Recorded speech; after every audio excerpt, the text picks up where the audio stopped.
Hello, welcome everybody. Cheers. Cheers. We're back. This is episode 9, if you can believe it. That's crazy. Already? Yeah, That's already crazy. episode 9, which I think we need to celebrate for episode 10 because one of our goals has been to get to 50 subscribers. Yo. And we're literally on right now. Should we check? We should check. Let's check. Okay. Our first goal for subscribers is to get to 50. We thought that's a doable thing. First thing. You would think. All right. So currently at the moment, Still Free Podcast has 49 subscribers. So close. So everyone. close. So close. So thank you to all our subscribers and thank you. all our supporters. You guys are awesome. Our first goal is to get to 50, and maybe by the time this goes online, it might have just clicked to that one extra subscriber. Will you be the 50th subscriber? Oh snap! Maybe We should do a shout out if someone is the 50th. Yeah. We should. Hey, this person was. Yeah, absolutely. find that You know what we should do is every time we reach a subscription goal, we should have those party things, and then we'll get you or the kids. If you happen to be the 50th subscriber, please comment, "It's me," and we'll give you a little shout out in the next episode. That'd be awesome. Oh, that'd be pretty cool. So we've had a busy few weeks. Oh my goodness. Today we're going to be talking about the Freedom's 5th anniversary, which we had not yesterday, but the Sunday before. So we're going to talk about today Freedom Church Plant. So we're going to get into that. So yeah, without further ado, should we do it? Let's do it.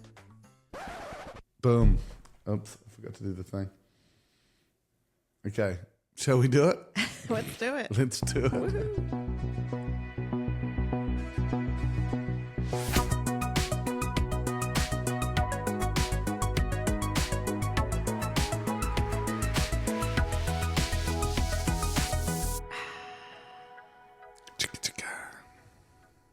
Every time. Every time. We have to do it every time. Can't not do it. Can't not do it. All right, here we are. Welcome back, everybody. Again, a huge thank you to everybody that's been tuning in. This has been super fun for me and Danielle to do a podcast. This is so fun. So fun. It's so cool. You're just like getting a snippet into our actual private lives at home and how we are with each other just all the time. Yeah. And this is how we just are, and it's super fun. Like, Jimmy's my best friend. My best My friend. best friend. Yeah. And I think the more we do this, the looser we feel too. Like, just jump on camera, even if, we've done it a lot, but still, the more you're in front of the camera, the more you listen up and be a bit more yourself, like that. You just burp into the mic. And, no problem, yeah. It's pretty funny. I like your, your stuff behind you, babe. You've got some blockbuster videos behind you. Well, thank you for noticing that you put those up there. Really, those should be on my side because really it's should. my thing. But then this whole room is pretty gym. So if you ever wondered, if you ever have any questions about this room and all the things behind it, what is that and why is it all movie stuff like this? Just ask us questions. Because I love talking about this room. It's like my man cave. So it started because we had a barbershop in here and we wanted like a man theme. And so I thought 80s and 90s movies would be cool. I love how you said we. Yeah, we, absolutely. We wanted a man theme. Yeah. That's inaccurate. I'm like, all right. It's you All right, wanting girl. a man theme. You get what you want. It was like, I'm thinking I'll do this. And you're like, all right. Anyway, if you want it. I love that you're happy and you love your movies and you love your movie style. So funny. Man cave. Yeah, it's pretty sweet.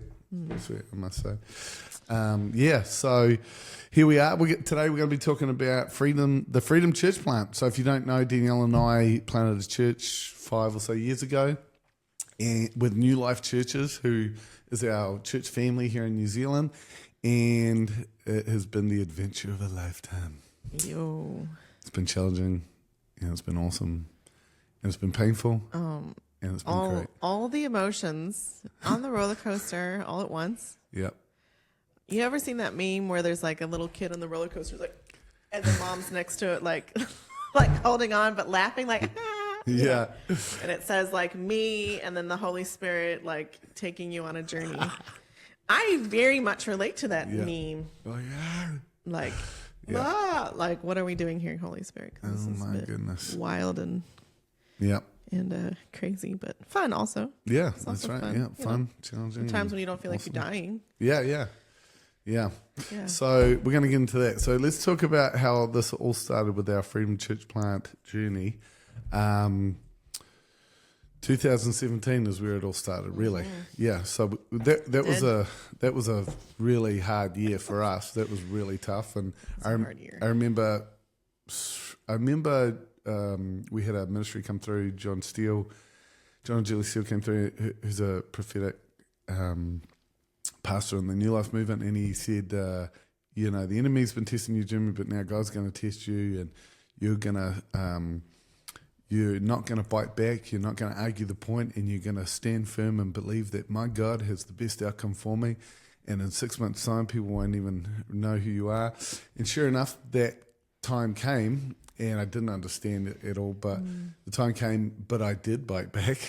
I did argue the point, and I didn't stand firm, and I failed the test. But just at first, we went through some test. the first part of the test. Yeah, so we went through some pain with the church we were at, which we love you. We love you guys. You're awesome. They're our longtime friends, and but we went through some pain, and I didn't handle the test very well at first. But then when we started to click and realize what was going on, and God was shaking things up because He was moving us into a new season and we didn't know it was going to be to plant a church. Indeed. That's when we started to, I'm not going to freak out. I'm going to trust God. I'm not going to bite back. I'm not going to argue the point. We passed the test. We got there eventually. And many emotions later. Yeah, many emotions later. And life is falling apart. So just encourage you right now, if your life is getting shaken up, if you're wondering, what am I meant to do? It's always come back to trust in God. Always come back to trust in God. Yep. Never give up trust and hope. That's right. Yeah. You may not understand for the moment, but God is with you and carrying you through. I was very, very much encouraged that time about the story of the eagles and the eaglets. Oh yeah. I've told the story a lot, but when I guess the eagle mama it's time for the babies to fly out the nest. Yeah. They immediately start picking away the nest of comfort, and then the babies will either fly or fall and have to learn to fly out of the nest, through experience of falling. So Eagle Mama makes it very, very uncomfortable for you to stay in the nest. And I feel that's how it was for us. It became very, very, very uncomfortable for us to stay in our nest, in our comfort zone, and God sort of pushed us out. Yeah. And we fell for a bit, and then we learned how to fly. Yeah. So I feel like that first test was that falling bit. Yeah, definitely. God, what are you Finding doing? our wings. What the heck are you doing? What's going We've on? Lost everything. Yeah. Yeah. Yeah. And then I know for us that really drew us to the Lord, like, okay, our life has fallen apart, Lord. And we said, just individually spending time with the Lord like crazy. Secret place. Yeah, the secret place. And God started putting it in our heart to plant a church. That's a cool story. Yeah, I felt my first thought when the Lord started dropping that in my heart was, is this what people do? Like when their life falls apart, they just go, I'll just do something I want to do. Radical. Yeah, this is how people go crazy. This is how people just do things that aren't really from the Lord. Yeah. Yeah. So I kind of just didn't go there too much at first. And you had been told crazy. That's right. That's probably some lingering, that probably didn't help. Yeah. Lingering trauma from being told that from people you love. Yeah, that's right. Yeah. Which, by the way, you're not crazy. Yeah, that's right. To reaffirm that. Yeah, crazy for Jesus. But do you? I know we've told this story a few times, maybe not on the podcast, but do you remember that day? That was so cool. That day when we were in our own secret place time. Oh yes, in our own rooms. I think I was in the lounge or I was in the bedroom and you were in the lounge or something like that. And then we were praying fervently, God, show us what we're meant to do next. And then I heard from God, that scripture in Galatians 5 verse 1, where it says, for freedom, Christ has set you free. Therefore do not be subject again to the yoke of slavery. And I just remember I was so excited that I really heard that drop in my heart from God. Like that was a very much of a God moment. That's right. So I ran out to tell you. meanwhile, you were running to tell me the same exact time. That's right. The same verse God had dropped in your heart. Which I would like to say that we do that all the time because we're so Christian. But that never ever really. Never happened before or since. Never. And so we both like talking, running at each other, talking to each other. God spoke to me. And it was good for Galatians 5:1. And then we looked at each other. And I remember that moment we looked at each other like, I think we're supposed to start a church called Freedom Church. Yeah. I think it was you who said it first. Freedom, yeah. And I was like, yes, freedom. It's for freedom. Christ has set us free. Is that a weird name? And then we just like, I think that was the first ever seed of starting our own church called Freedom. Yeah. But we were so unsure of ourselves. It was really the worst time to be hearing from the Lord in one sense because we were so, never been that, I'd never felt that insecure about my entire life. Yeah, everything. We'd been in full-time ministry for a long time, and when you're helping people in ministry, you're wanting to find security in the Lord, because you're helping people and want to make sure what you're saying is right and doing is right. But then God speaks to us to plant a church right in the middle of our most insecure season I think we'd ever been in. Ever. Yeah. We were literally falling out of the nest when we heard that from Yeah. We were churchless. We were pastorless. We were on our own to hear from God and searching for the right answer. We still very much loved God and wanted to serve him in ministry, but also not really sure how that was going to work. I remember thinking to myself, I don't even know which way is up right now, like kind of thing. Yeah. And I remember what helped us, that next step for us was really New Life Churches, which is an amazing church movement in New Zealand. We'd been a part of that for a long time, and I remember we need to pray if we feel called to that movement. Yeah, because that's a good next step. Yeah, and so we did. We prayed, and we were like, we've always felt that.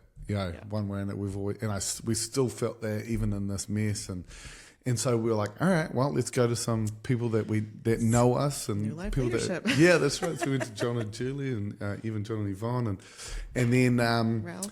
Ralph Sullivan, and then I remember when we got connected with Western Caroline, so we got connected with some great pastors in Nelson, and long story short, the opportunity came up to move to.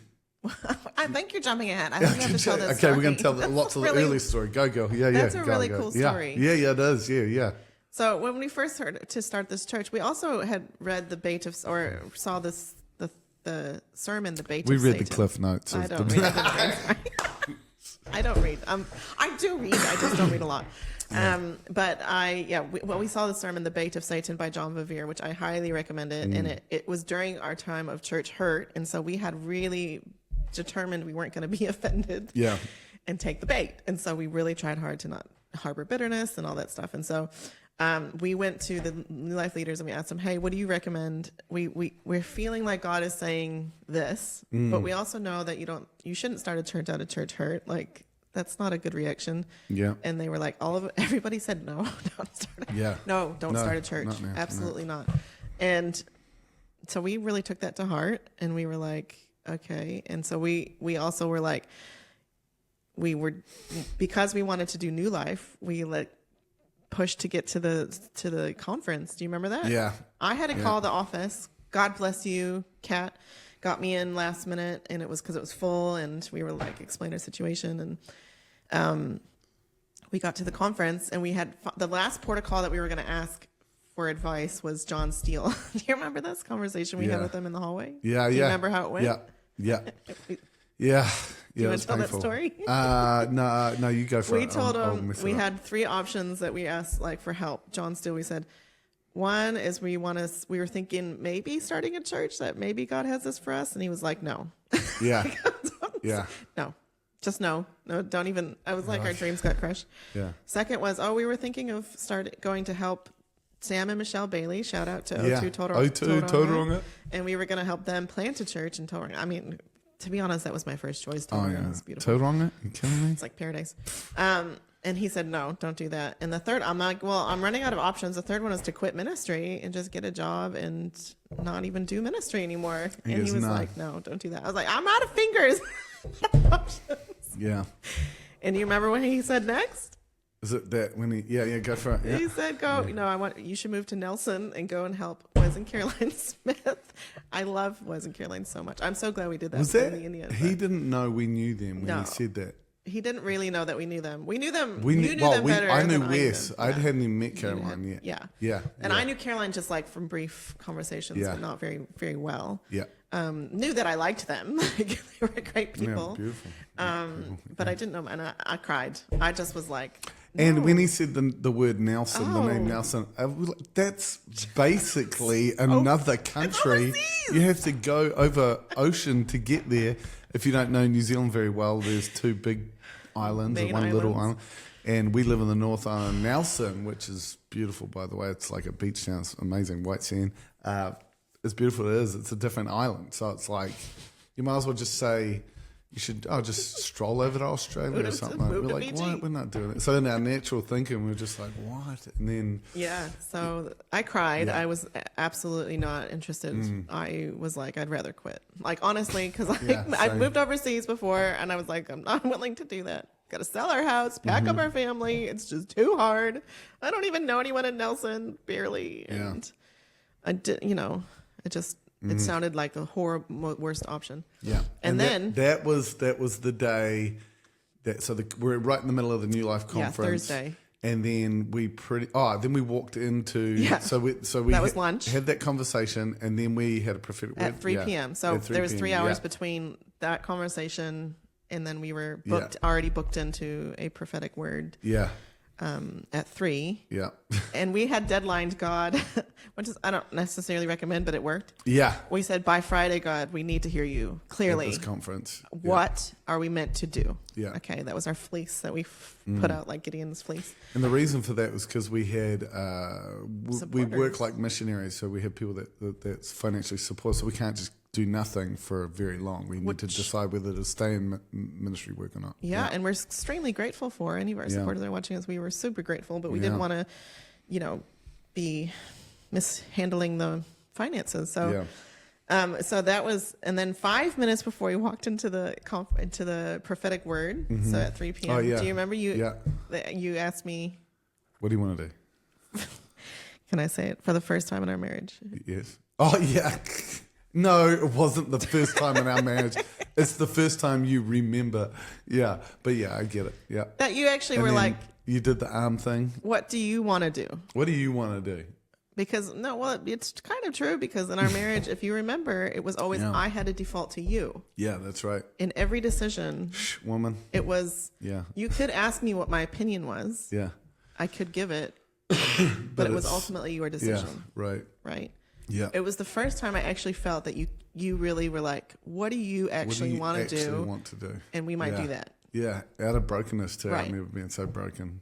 And I was like, put my arms out like this. Yeah. And I go, I just want to take my friends. I want to gather them in like a mother chicken and a mother hen. And I want to look after these girls that I had been ministering to. There was about, I don't know, 12 20? Or 15. Yeah. Probably more girls that I had, was ministering to and discipling. Yeah. And they felt like just like my friends and my spiritual children. And it just, I loved them so much and I just didn't want to leave them. No man left behind. Yeah. And I just did that with my arms. And then we walked into the, and you had said, I just want to quit. I just want to quit. I never felt that way. I want to quit. He had said that just before we walked into this prophetic word. That's it. He decided he was going to quit. And I just remember, you can't quit. We're in ministry. God's called us to ministry. You don't just quit on God. Like, I can do what I want. That's very, very, I was so conflicted. We walk in. Excuse me. Sorry, guys. And do you remember the first thing the guy said? The very first thing he said. Don't quit? Yeah, he goes, thank you, Lord, for this couple that they don't quit. Don't quit. I'm like, now I feel bad. I felt bad. This guy didn't hear our conversation in the hallway. Yeah. And then he goes, they don't put their head in the sand when things get tough. Yeah. And then, fast forward in the word, he puts his arm, he goes, I see you being like a tree. And he puts his arms out like this and he had mimicked what I had just done in the hallway. In the hallway 5 minutes earlier. You're going to be like a tree and God's going to water you and you're going to cover others and you're going to bless them. And when God waters you with blessing, you're going to water others. And he even said, are you okay under there? You're okay. I got you. Yeah. And I was like, oh my goodness, this is hilarious. That's so crazy. And then he said, I see you. Remember that? No, keep telling. I see you being given an opportunity out of left field that you never considered before. Yeah. And you don't like it. You're going to stick your head in the door and be like, nah, is what he said. Yeah. He's like, you know, put your head in the door and you're going to look around and you're going to be like, nah. And then he said, but I want you to know that's God opening the door. And if you choose to walk through it, he will give you everything you need. Yeah. You know, the faith and the encouragement and the finances and all that will be provided for you if you choose to walk through that door. But I want you to know it's God opening the door. Yeah. But you have a choice. So we had a choice in the matter. Yeah. It wasn't like God was pushing us through the door. Yeah. And then he said a few other things. He told us that we were going to have a really cool inheritance. Oh, yeah. Yeah. And I thought immediately, We're like, thought money. Finances. Woo-hoo! Yes. Yeah. And then he Christmas said, present. a Christmas present is going to be a beautiful Christmas present. And 12 days before Christmas, we found out I was pregnant. 20 weeks pregnant. Jalen. And I was already 20 weeks pregnant with Jalen. Yeah. And we named her Jalen on Christmas Day at Universal Studios. Universal That was beautiful. Studios. Yeah. Go figure. Our movie baby. Yeah. Anyway, so that was our inheritance from the Lord, our Christmas present. That's crazy. Yeah. So a lot of what everything he said was very accurate. Yeah. Yeah. And then we went home and then I was like even more annoyed about all of that. I was like, oh my goodness, like here's another door opening, another decision to make in except this time I'm not in faith at all. I'm just so broken. That same guy had a word for us, a word for me earlier, because you're going to God's going to bring you to a place where you're broken. And And then we went, and then that night the conference continued from about 7 o'clock onwards. And I said to Danielle, because our kids were young, and so we were like, I was like, I'm staying home. I First just time need a ever. break. Yeah, I'm going to stay home and look after the kids. I just need a rest. And you go to the conference. So Danielle went to the conference. And should I tell my side first? Yeah. So I put the kids down at about 7:38 or so before after we left the word, you had said to me, I said, that sounds like Nelson. You're like, no, I don't want to do that. Yeah, and then yeah, you immediately shut it down. You were super mad. Way. Yeah, okay. I was even more mad than I was before I went into that prophetic word. Yes. I was more mad when I walked out, and I was like, oh my gosh. And you actually didn't want to go to conference at all because you were just mad about the conference as well. The whole thing. Yeah, I was just done. And then so I said to Daniel, you go to the evening session. And who was speaking? It was Jedediah Thurner. Yeah. And so I stay home, and I had settled it in my heart, I need this. This is going to be a nice night off without my wife. It's going to be a nice night off without the kids. I'm going to put the kids down. You know what I'm going to do? I'm going to put on a movie, some Netflix or something. And so I put the kids down. I lie in bed, and I'm like trying to find a movie to watch. And I think I tried to put one on even, and I'm sitting there, and all I can think about is Nelson. And I'm like, I just need to turn my brain off. That's all it is. And so I'm doing that. And finally, I can't think about anything else. So I turn the phone off or the laptop, whatever it was, and I turn it off, and I'm like, oh my goodness. And I just lie there, and I just talk to the Lord for about 2-3 hours, just thinking about Nelson, praying about Nelson, and praying about everything that's going on. And by the end of the hours gone by, before Danielle got home, I was like, God's asking us to move to Nelson. This door that he's opening is Nelson. And I basically, a lot happened in 3 hours where I was like, all right, Lord, all right, we'll do it. I'll do it. I know this is you. And I knew it was the Lord by the end of that. And then I fell asleep, You were out when I came home. Yeah. And then I remember before I fell asleep, I was like, all right, well, I guess I've got to share with Danielle tonight or tomorrow that I really feel like maybe this is the Lord, and I don't think she's going to be very keen to move. Like, I mean, I thought Danielle felt, Danielle, you did feel the way I felt. You felt broken, and you were like, no way. So I'm like, man, okay, I'm going to have to tell Danielle tomorrow morning or tonight. I'm going to have to tell her. So I fall asleep, and meanwhile, that whole time, I'm going to the conference. And so my last conversation with Jimmy was, I quit. That was that on his side. Yeah. I quit.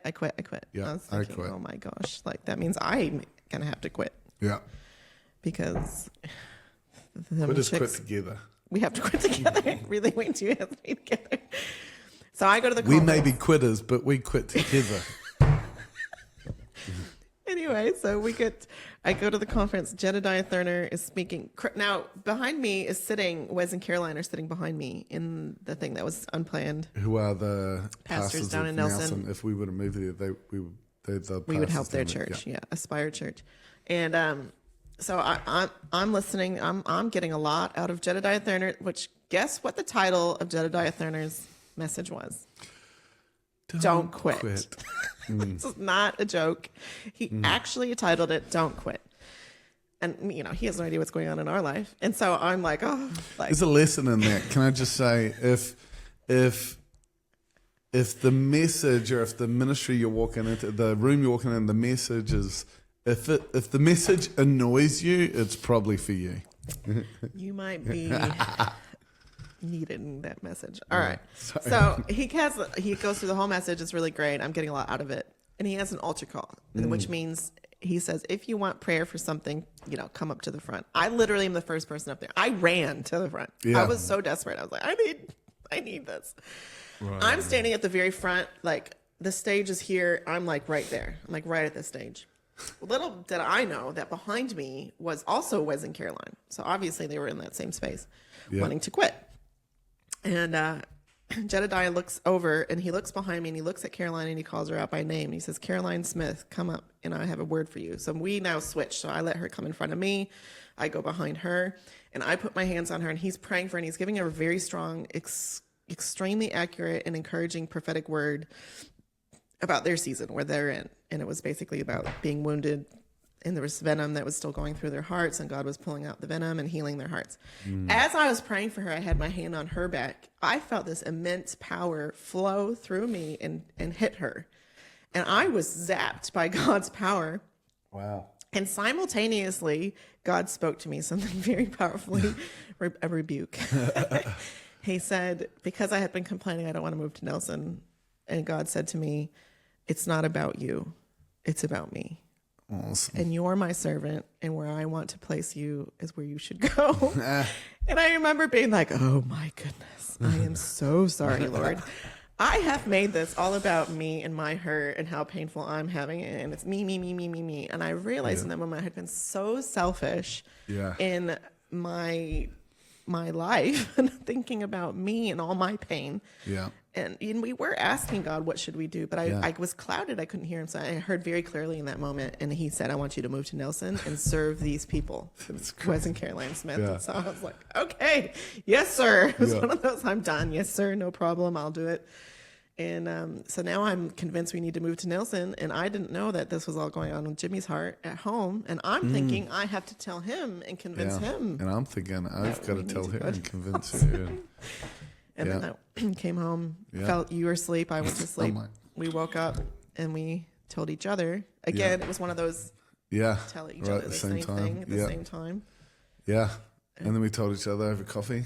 Yeah. And we're like, what? But we stuff like this had happened when we knew it was the Lord. We were like, it was always a yes straight away. And things moved quick when we were both on the yes. And so we went straight from there back to the conference that day, which was Friday. Yeah, which was Friday morning. Yeah, I forgot about that. Answer.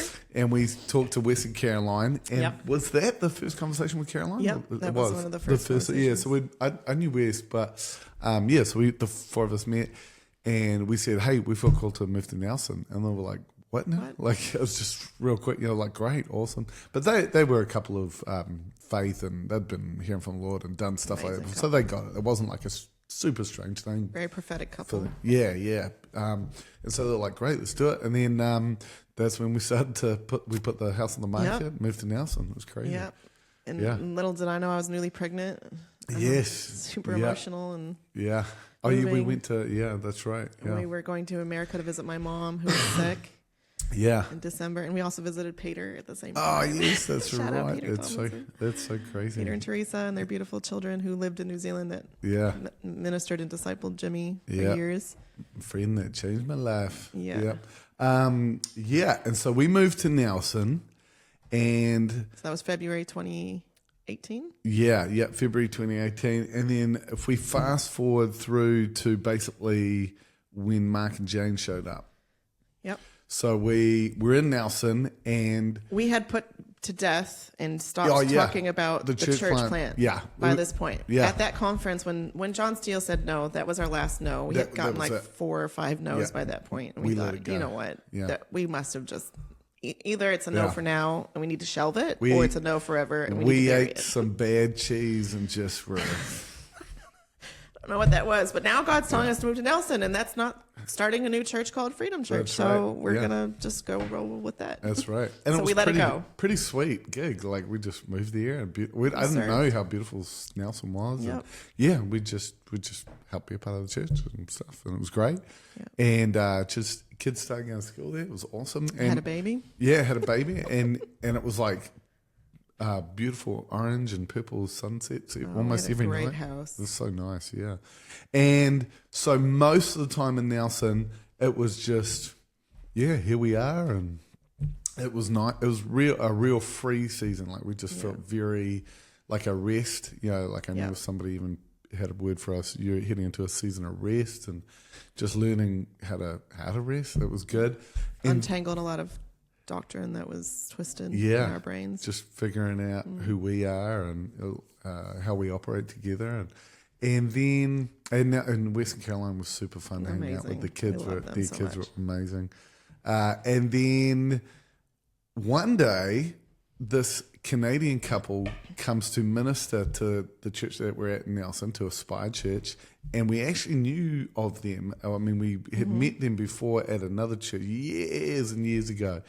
But they wouldn't have known who we were, but they were a part of a church party. Anyway, so we knew who they were. But anyway, they came and ministered, and I remember being really grumpy that weekend, and I don't remember why. Oh, you were. I don't remember why. I think it was just I was so at the end of. I think that happens sometimes where you're ready to burst into that next season, and it's like, I'm not saying it's the right attitude to have, but there's just like unsatisfied, something's going on. Anyway, your nest is being picked away. That's right, yeah. And I was kind of like, but it was good. Anyway, so Mark comes, and then on the last night, it was the last night, right? Yep. It was like the last night. Mark and Jane were doing a ministry night. They're praying for people. He was preaching, but he prophesied over people at the end. And we weren't expecting to have ministry done with us. We were just serving. Helping. Yeah, we were just in the background wanting to serve. We'd been prayed for a lot over the years, prophesied, ministered to a lot. So we were just like, trying to help. But anyway, right at the end, we were the last couple that he prayed for.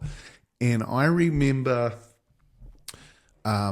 he goes, hey, I want to pray for Jimmy and Danielle. And I remember he looked at Western Carolina and he goes, I haven't clarified any of this with Western Carolina, but I'm just going to say what I'm going to say. He said, sorry, Wes. Sorry, Wes. And then before he kind of started praying, he just said, you guys are church planters. Mm-hmm.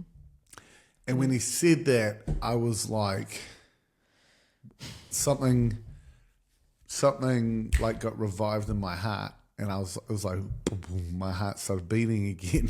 I was like, well, and he goes, is that? Yeah. And anyway, he said to me, he goes, Jimmy, you've been fishing with a rod, but I need you to start fishing with a net. And I remember something clicked inside of me again, because we did street evangelism for years and one-on-one Bible studies, and that was all we did. That was our mission. That was our main thing. And I just couldn't get my head around not doing only that, focusing on that. And so when he said, Jimmy, you've been fishing with a rod and I need you to start fishing with a net, I was like, okay, that's what God is trying to do with me, to see the bigger picture, to start fishing with a net and gathering. And so it all started to make sense. And then what else did he say? Well, he said you're not meant to be here for very long in Nelson. Oh, yeah. You're meant to go out and plant a church. Wes was so funny. He goes, hey, hold on a second. Like, as a joke. It was I did so feel funny. bad. And we hadn't really told Western Caroline Sorry, excuse me. Our desire to go plant a church. But there had been signs like that had happened along the way, but we were just kind of like, I don't know. We just let it go. We let it go. Yeah. And if it's meant to be, it'll be And obvious. we prayed God if we were meant to plant a church. This is before Mark came, because we still were like, we really heard from God. Yeah. Galatians 5:1. Yeah. Together at the same time. So that we can't deny that. But God, you're going to have to make it really obvious. Like someone's going to have to come and tell us. So that was, and then he said to us, the name over your kids is Freedom. Oh, yeah. And he said Galatians 5:1. He quoted the verse. That's right. And he said, you're going to be like an arrow, and you're going to pioneer something new and establish something new for God. And you're going to go through first, and you're going to be the tip of the arrow, and people will follow through that hole after you. Yeah. And good memory. We had just started following this guy, Nate Johnston, on Facebook. Oh, yeah.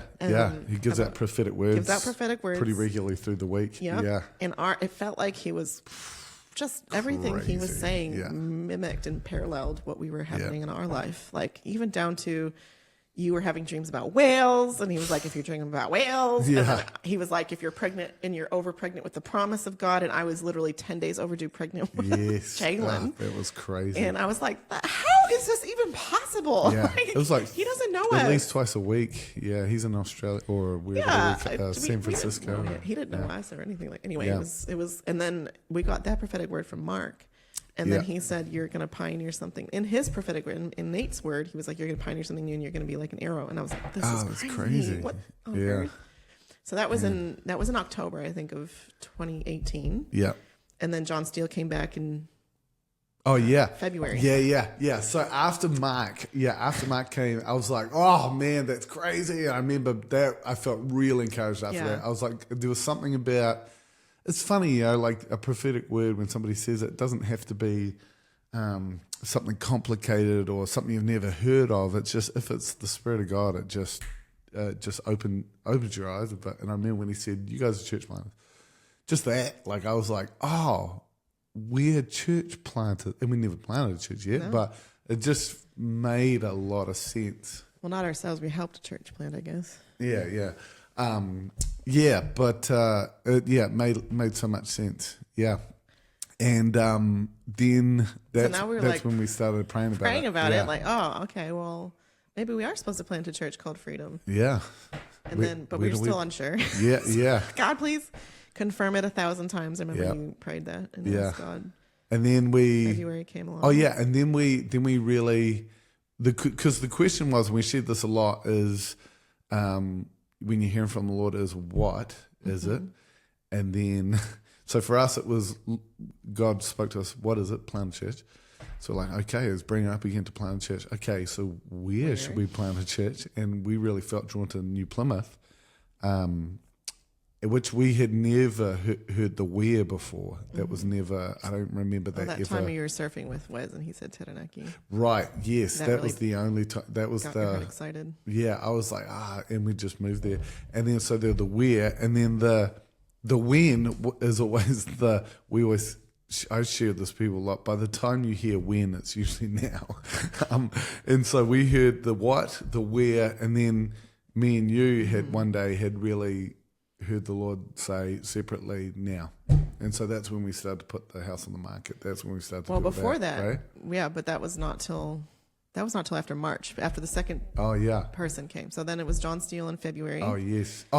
Was and John we were asking God to confirm it. Yeah. Right? And the first thing he said to you was? Yes, I remember this. I thought that was after. No. Yeah. So then John came, and that was the last word we ever had from him. Yeah, that was it. Yeah. Awesome. And so I remember saying to the Lord, I know this is from you. I'm not second guessing it anymore. I know you've called us to plant a church. I really believe it's in New Plymouth. I really believe it's with New Life Churches.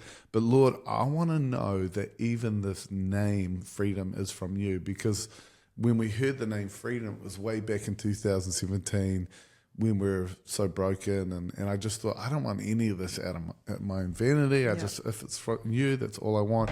Even the name, I just want to know that even the name was from you.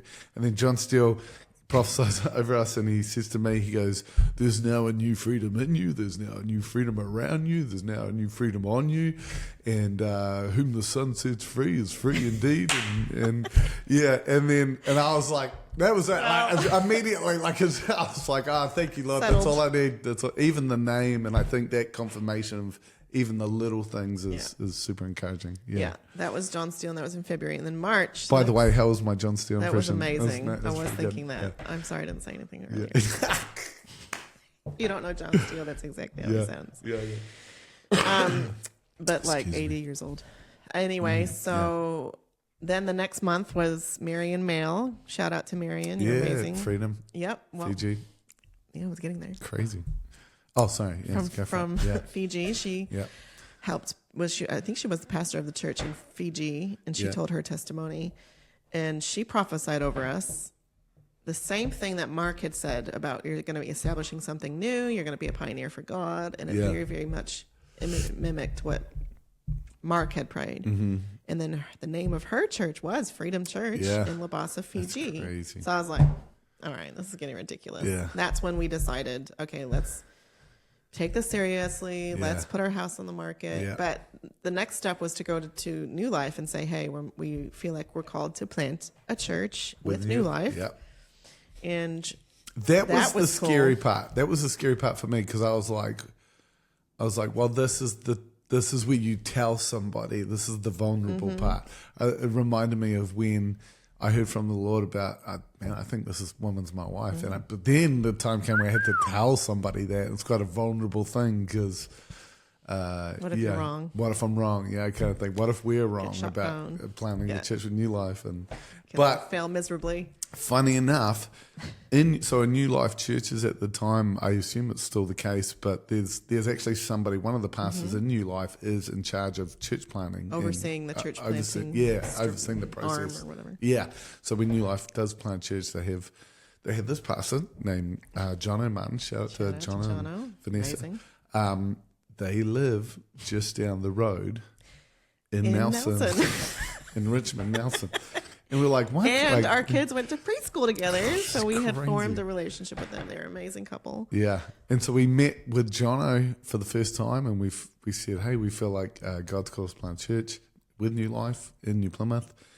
So he was the guy to talk to, which now it all made sense why God sent us to Nelson. Yeah, one of the many reasons why God sent us to Nelson, so that was cool. And what was funny is we met with him a few times officially, like, hey, let's he said, come over to the church, we'll catch up. But then we would always see him at the daycare. Drop off. The drop off daycare. So we'd always catch up, in between stuff. And so it was cool getting to know John and Vanessa.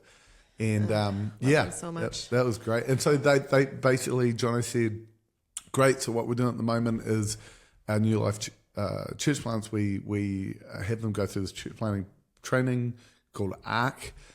Which is amazing, and that for associated related churches. Yeah, that's right. Which is from America. Which is what's his network. Name?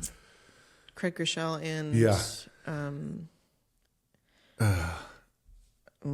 someone said my tongue. Yeah. Church of Highlands guy. Yeah, Church of Highlands. Yeah. Yeah. Oh my gosh. Yeah. That's so bad. That group. They're awesome. Yeah. They're amazing. So, I don't know why I can't. So Chris Hodges. Chris Hodges. How could I forget? Shout out to those guys. They're amazing. And so New Life said, hey, we have people go through this church planting training. And we're like, great. Sounds good. And so we kind of apprehensively started doing it. But as we started doing it, we were like, this is great for us. This is really good, because it was for us, our ministry had just been one-on-one, which is missional. Very missional. Church plant. Yeah. And what we needed a little bit of was a little bit more of the attractional. Yeah, they would call it attractional. I would call it a bit more of the you're thinking more of the net. How do you gather a bigger group and then implement some of the stuff we already missional stuff. And so we just knew nothing. We wanted to marry the two. Yeah, right, which I guess is every church's goal. But for us, we knew nothing about that kind of stuff. And so the more we started doing the ARC training, we're like, oh, this is really good for us. This is great. 'Cause we just didn't know, really didn't think that way. So that was really, really helpful. And then the deal with the ARC was you do this training for a few months online, you do it at home, do the courses, and then at the end of it, you go to Australia, to a church in Australia, Gold Coast, amazing church there called Glow Church, to do some more training. Joel Cave. It was Joel Cave and Joel and Ellen Cave, yeah. But just to insert there, flashback to 2015 when we had a New Life conference in Rotorua. Joel Cave was the keynote, one of the keynote speakers at the conference in 2015. This is well before, we left the old church and well before we were Freedom. Still there. Yeah.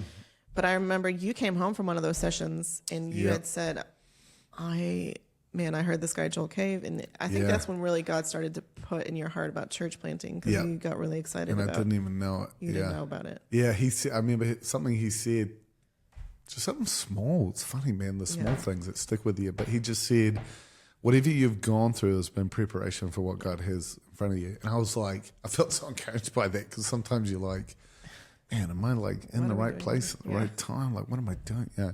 But it's just a little thing like that stuck with me. So it felt like it came full circle, because that kind of was the very, very first tiny little seed with Joel Cave. And then we from that point in 2015, we were watching Glow's journey and incredible. Yeah, I remember watching their video, that one about the symphony. Like an orchestra symphony. Yeah, that was cool. Amazing. So we went to Australia and we did it was like a 3-day, 4-day. Like a block course thing. Yeah, block course thing, and it was great. And basically the deal was, at the end of it, they'll say, either not yet or you're ready. Basically, and you go there and you get interviewed and trained, but also they're interviewing you to partner with ARC, to be an ARC church plant, and that's where they actually have to say yes, you're ready or not yet, because you are going to like be an ARC church plant if you do that. And so it was a little nerve-wracking, because we were like, ready.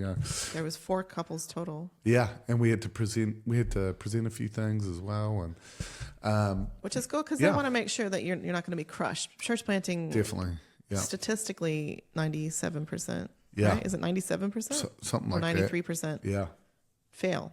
Yeah. So they didn't want you to be a statistic of that 7%. They wanted you to be successful. So they wanted to set you up for success. So and it was really good. And there was a lot that went into it before we even got to Australia too. Really asking about your lives, your marriage, and all that stuff. Yeah. Your spicy parts of marriage. Yeah, that's right. Yeah. But it was cool. Yeah. And so we did that, and then it was an amazing experience to go there. And then they were like, we think you guys are ready. And we're like, oh, wow. I don't know if we like just slipped in. I don't know. Or if we passed with flying colors. So we don't know. 2 couples were approved and 2 were not. Yeah. And then, that was amazing. And then our plan was to move from Nelson to New Plymouth, and to kind of just get to know the place. Let's move to New Plymouth. We don't know anybody. Most church plants, you go with a team. Like, you take a few families, you start a church. But it was just us. But we felt like God said, go now. So we did. We sold everything. We moved here in September 2019. Yeah, September 2019. And the house that we had really put we made an offer, right? And then they slipped in the other people that already had it. We were the cash out clause and tried to snake it from somebody else. Yeah. And then they got their finances. And then we lost it. Last minute, like the last hour of the day. That was our first gut punch. Oh my goodness. So we moved here. So angry. We're now homeless, technically. We were. That's kind of. We were staying in a very small Airbnb. Yeah. With 4 kids. You're like, why did we do it? Like, if you had a bad moment in that day, you'd be like, what on earth are we doing? Like, there's no team with us. It's just us. And then the house fell through that we were going to get, and then we were looking for houses. There were no houses really at all. And then it got so bad that first month that we were like, forget it. Let's just there was this brick house down the road that was dumb. $200,000, like something really, really cheap, something that you'd look at and go, oh, we could do that in the natural, no problem. It was like four. Yeah, it's like a 2-bedroom. We got 4 kids. It was affordable for us. Yeah, it was small and dumb, and it wasn't big enough for our family. Yeah, and it was definitely one of those we could do this in the natural kind of moments, like let's just do that. Yeah, I remember yelling at God. I had a really bad attitude. Yeah, I was like, fine, I'm just gonna buy any dumb house, that dumb thing that comes cheap, and I had a really big tantrum. I remember I was in the car by myself and I tantrumed my heart out to God, and I was like a little spat the dummy and fine, we'll do this. And God, again, it was one of those very like rebukes, straight to my heart. Same kind as like right into my heart. It just said, don't settle for the Ishmael, go for the Isaac. And I just, well then find me an Isaac. I need the Isaac. Where's the Isaac? We've been praying. Yeah. And I threw, and then I settled down. I was like, hey, sorry, God. Yeah. Can I please have the Isaac? I kind of just composed myself. Sorry, Lord. That was a bit of a tantrum. I was the same. I'm glad I was by myself, though, because I just definitely was crying, blubbering. That's kind of been the journey for us, is one of us wants to quit, but it's never on the same day. Yeah, thank God. Yeah. One of us is having a hissy fit, but the other one's, we'll have a hissy fit next week. And we switch it out. It was exactly 1 week later that we got the phone call about this house. Yes. Someone had called us. Yes. Had heard we were looking. Yeah. Oh, yeah. They heard we were looking. Yeah. So back up a year. Yeah. And we said, what kind of house would we want? Yeah. And before we even moved to Nelson, Jimmy had said to me, I want a house that borders on a river, near the beach, and next to town, so that I can walk to town, because if you didn't know, Jimmy doesn't drive because he's got peripheral blindness on his right side on both eyes. Yeah. So I'm the sole driver. So he can't just pack the kids in the car and take them out. Like he has to walk everywhere, ride his bike, or just stay at home. Or be at the mercy of me or others to drive him around. That's right. And he's always had a great attitude. I love you. Oh, you're so sweet. Anyway, so he was like, I would love to take the kids to the beach and walk to town and like be handy to things. But it wasn't a serious prayer. It was just very like, you know what I'd like. If I could just do anything, I would love a house on a river next to the beach, next to town. Is that too much? Like as a joke, almost as a joke. Yeah. And I said, well, that's a big ask, but we serve a big God. So I took that seriously. And I remember. And I said, okay, God, we pray and declare a house next to a river. I did not take by it the seriously. beach and near town in the name I of have Jesus. A faithful wife that believes in God. So. Oh, God loves me. So. Yeah. And then what I remember about, so this house came up, and I remember it being like more than $100,000 out of our price range. Way out of our price range. More than 150 out of our price range. And just looking at it, knowing where it is, look like at the outside of the house. It was right in the middle of town, right, kind of 5-minute walk to the beach. And I was like, and it bordered a river. We can't look at this. You want to look at this house? He was mad at me. I was like, yes, this is the perfect house. Yeah, there was an open home. Did we go with Dad? Anyway, I can't remember. So I was like, I would. Okay, so when you do a Trade Me search or an eBay search, you put the price bracket between this, and you look at those houses. This was not one of those houses. And I was like, babe, I don't want to. This is so depressing. And so we actually didn't park outside the house. So there's a pathway, that beautiful walk down the river, goes all the way to the beach. So Danielle said, why don't we park at the beach and we'll walk. And I was like, that's even worse. Like you get to see how beautiful the walk is. So we parked the car all the way at the beach and walked up the footpath. I remember baby ducklings. Oh my gosh! And it was September. Yeah. And October. So there's ducklings everywhere. Oh my gosh! And we're walking up, and I remember before I even got to the house, I was like, "This is so depressing. Just going to look at houses we can't afford. Can we just go back to the car?" And you were like, "No, we're going to go look at it." I was like, "Ugh." And I was declaring this was going to be our house. Yeah, and we walk up, we get to the house. And I look, it's this 2-story house because the garage is at the bottom. And I was like, this is not even remotely close to something we could get. And I looked at the price, and it said 6.9 or over. And we walked in, and the more we saw the house, the more I was like, this is not even this is. I'd rather look at a crappy house than look at this. Yeah. I wasn't fazed by his bad attitude. Yeah, I was. You're like Abraham looking at the deadness of your body. Yeah, pretty much. Yep. And I was like, in hope against hope. Yeah. Danielle believed. That's right. Oh my gosh. I was like, I was excited. I had a very different response to you. Yeah. Do you remember? I was like, yeah, I remember you being this is excited, which amazing. made me even more. I was like, oh, what? Don't get your hopes up. Yeah. I was like, Calm down, woman. No. nope. I knew this was our house. I just felt it in my bones. Yeah, So and then we prayed. Yep. And then prayed. Long story short. We offered like 80 grand under. Yeah. And then it. the surprising thing is they didn't say no. No. They didn't say, they said, let us think about it. And we're like, what? Wasn't a no. Yeah. So that They whole came back weekend, we and, prayed all weekend. Yeah. I think I even fasted. Yeah.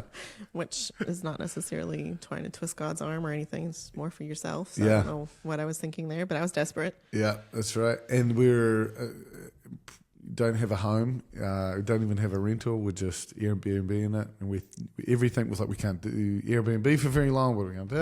And the pressure of all of it. And we can't even get a house, let alone plant a church. Like, it was pretty hard to believe in ourselves in the middle of all that. We don't have a team that was like, we believe in you, we've moved here with you. We had nobody. None of that had happened yet. So it was. We had the Holy Spirit. Tough. We had the Father, Son, and Holy Spirit with us. Yeah. And then they came back and they basically said, if you do a little bit more than that, they counted fractional. And we were like, couldn't believe it. So we got the house and we moved in by October 11th-ish. Yeah. And what's crazy is that's our Freedom Church's anniversary weekend. The weekend that we got that house a year later was when we finally launched. But so that's wild. What happened was a lot of people had that we didn't know just crossing in paths. They just keep saying things like, I just see like things are moving faster than you think. And Caroline was one of them. Well, yeah, Caroline was one of them. Reluctantly sent us out because she was obviously devastated that we left. Obviously, because we were also devastated. Yeah, and then like being like jet boat being launched very quickly. That's right. Yeah, over the water. Yeah. And then somebody had one about this wind that's going to hit the sails and it's going to speed things up. Was his dad? So, was it? Yes. And then Mark again was like, I see. He goes, it's like roller skates, but not really, but like like powered roller skates. Crazy. Was that him? That was That's him. wild. Yeah. And then Spencer at the Next New Life conference. Shout out to Spencer. Nutford. Yeah, which we hadn't. We knew each other, but I can't how many conversations we had in our hand. And then I hadn't talked to him in years. And I'm just sitting next to him. We didn't even really say hi to each other. We were just sitting next to each other at the conference. He leans over in the middle of someone speaking, leans over and he goes, things are going to move faster than you think. And I looked at him, he looked at me, and I was like, because we were going to move to New Plymouth. So the timeline was going to be, we were going to move to New Plymouth. September, and then we were going to wait a whole year. And get to know the place, get to know the people, and then start gathering people for a church. So we weren't going to launch until 2021. Take our time. At the earliest. Because we knew nobody in town. And then now everybody's going, no, it's going to happen much faster. So we pushed our timeline back a whole year. So we were literally in the house around October 11th. We had our first launch gathering 10 days later, on the 21st. And then the next week, we were going to have another launch gathering where we invited people to. And then Halloween hit and you were hospitalized. Oh, man. Yeah. I think I got bit by a spider or something. Huge attack. Huge spiritual attack there. But we weren't deterred. We prayed through that and we came out and then started gathering people and started gathering a launch team. And then we had some amazing people come. Mark and Heidi joined the team and Mark and Heidi really helped us lead it. Chad and Tosh, good love you guys. And Colin and, and a few other amazing people that come and gone. Like our church plant training said you're going to have scaffolding come around you to get you off the ground and running, and then they'll fall away. So you lose 70% of your launch team. Don't be discouraged by that, and that's pretty accurate. Pretty accurate. Right. How many people stayed. And I think God had prepared us too to understand seasons.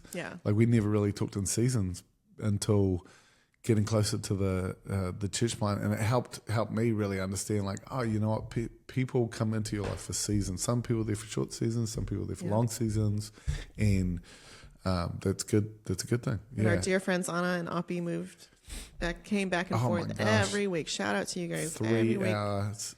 From Palmy to help us launch the church. And I think that for a few months, just before we launched, And then Ryan and Leash, woo, I love you guys so much. Sextonus moved up here just around lunchtime. So we started gathering. Yeah, we had a couple, Ryan and Leash, who were friends with in Palmy, who were going to an amazing church here, another New Life church, and they called us and said, we actually feel called to leave Palmy and move to New Plymouth to help plant the church and help be a part of the church. And we were like, how sure are you about it? Yeah, like you should probably really make sure you hear from the Lord, talk to your pastors about it, because that's a big move to shift. And you got they had a little baby at the time, so they keep coming back and like, yep, feel called to do it. Eternally grateful for them. Oh man, they're amazing. We couldn't have done it without all these people, especially now with Ryan and Leash helping us lead the church. Yeah, so Ryan and Leash are our associate pastors. Incredible. They're amazing, which is great. They're about 10 years younger than us, and in the thick of it, kids, but they're doing great. Beverly Topiga. Yes. She's been there from nearly day the beginning. Yeah. But she's been an incredible. Yeah, that's right. We love you, Bev, so much. Yeah, and so we were going to at the beginning of 2020. We're getting ready, and right around March 23rd or whatever it was going to be our launch day, which is the big opening day. We were finally going to start Freedom Church.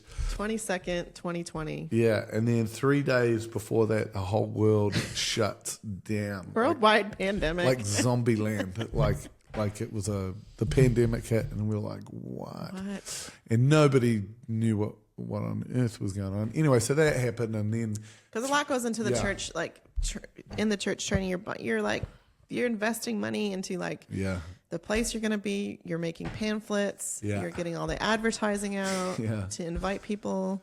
Yeah. And so March 22nd had been earmarked. March 22nd. Yeah.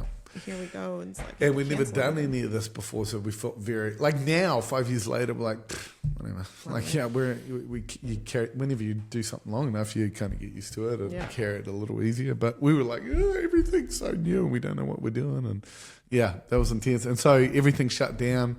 But we would gather where we could and meet people where we could throughout COVID. And we went on Zoom. We went on Zoom. Online that was church. when we started doing a little more stuff online, and then we were able to get back and meet together, and then we finally decided we're going to do a launch day on October 11th, I think it was. Well, we were going to do September, and then got shifted again. Oh my goodness, that was crazy. Then we decided, October. Yeah, and we met in a few different buildings. We met in a bunch of different buildings of school, and then we landed in this place called the Mayfair, which used to be an old cinema, a really old cinema. And it was cool. Yeah, we met there, and we were able to keep the gear there, but kind of set stuff up. But we still had to set a lot of stuff up. So anyway, we had our big opening day. A lot of people came to support us. A lot of people came to support us. Sam Bailey came. John Martin came from New Life to support us and pray for us. Were there. Yeah, we had the McEwens from Openecki Church come and pray for us. That was great. Yeah. It was a big day. It was cool. It was a really awesome day. 170 people there, I think. Yeah. It was wild. Yeah, Mark and Heidi were helping us. Yeah. Awesome. That was really cool. And then, so that was our official launch day. We called it our launch day. And then since then, we've celebrated Freedom's anniversary. We had our first year anniversary after that. And second, anyway, we went from there. But then I remember we were at the Mayfair, and we still had to set up a lot. And at the time, we had this big garage downstairs, and we were renovating. We decided let's turn the garage into a rumpus room type area. So let's take the garage door off, put some ranch sliders on, and some garage carpet in. And it was for the family. Yeah. It wasn't for the church or anything like that. It was for the family. That way we could hang out and kids have more space. And then we kind of were getting pretty sick of setting up and packing down. We wanted to spend more time. Yeah, more lockdowns were happening, more restrictions, and we were just like, man, there's so much work we've got to do. We've got hardly energy to actually build relationships very well, and it was getting tricky. So we were looking at this garage, and we were like, how many chairs can we fit in here? And we counted, we spaced them out, and we figured if we had to, we could fit 40 to 50 chairs down here, and then maybe we could do the kids upstairs. So we decided, let's exit the Mayfair, so we don't have to set up anymore, and let's start meeting at our house. So we did that. We started meeting at our house, and so this amazing house that God gifted us. We were allowed to meet 25 people without a vaccine pass. Yeah, it was amazing. So we were like, let's go. Everybody else is over there. It's going to be a volunteer. Yeah, that's right. Yeah. Pick up a chair and move it. You're a volunteer now. It was great, though. I mean, I remember just rolling downstairs and... That was a great season until fun. it was finished, and then it was like, we need to move out. Yeah. So we celebrated 2 anniversaries in the home. Yeah, because we were there for like 18 months, was it? Yeah, I think so. Yeah, 18 months or maybe a tiny bit more. And then we basically, there were a couple of New Life churches in town, a couple of new ones that we're trying to launch, and then an amazing New Life church called Oasis Fellowship. And when was that? 2023, I think it was, when we started connecting with the other New Life churches, and we said, hey, why don't we do a couple of combined services? Yep. So we did a couple of combined services and all together at a place we rented out. And then 2024 came, and we met with these groups, and we said, hey, do you guys want to meet together again? And basically what ended up happening is these other churches actually decided, I think this is the time we're going to close. And we were like, oh man, okay, great. Well, anything we could do for you? And one of the churches, Oasis, had a building, and they said, hey, we're closing down. Do you want to come see if there's anything you want? Some TVs, some gear for church? And we're like, yeah, sure. And we knew the building. We had looked at getting the building earlier, but decided not to because there wasn't a kids area. So we went over and to look at gear, and we were looking around the room, and we were like, I think 3 or 4 years down the track, church planting, we were like, this place looks nicer than I remember. My eyes are seeing it differently. Yeah, they had cleaned it up big time too. Yeah. And prayed out all the darkness. Yeah. Excuse me. And then, because the reason we didn't take that building is because the kids area, we couldn't have a kids area. Yeah. So that was out of the question. We couldn't take it. So we thought, let's approach the landlord one last time and see if we can get that space just right next door. If we can talk them into doing it. There was no power over there. Mm-hmm. It was very dark, so it was hard to tell how good or bad the area was. So we just took steps, and eventually we talked them into doing it. And we got power. And then we prayed together as a team. We thought, is this the time to move out of the washer house and move into a building? And if we had this building... the huge benefit is it stays set up the whole time. The other benefit was how cheap it was. It was very affordable. It was a great first step for us as a church or next step. And then, we did it. We moved it. So then we'd been in there for like another year and a half now. Yeah. Just celebrated 5 years. Whoop, whoop. Whoop, whoop. It's crazy, But we definitely have had a lot of prophetic words about moving again. Yeah. Into a bigger space. Which, if you guys ever want to give us a building or show us where to meet New Plymouth, if you're a business owner and you've got a place for us to meet. Yeah. We'd love to hear from you. If you've got an empty building, you just need someone to fill in.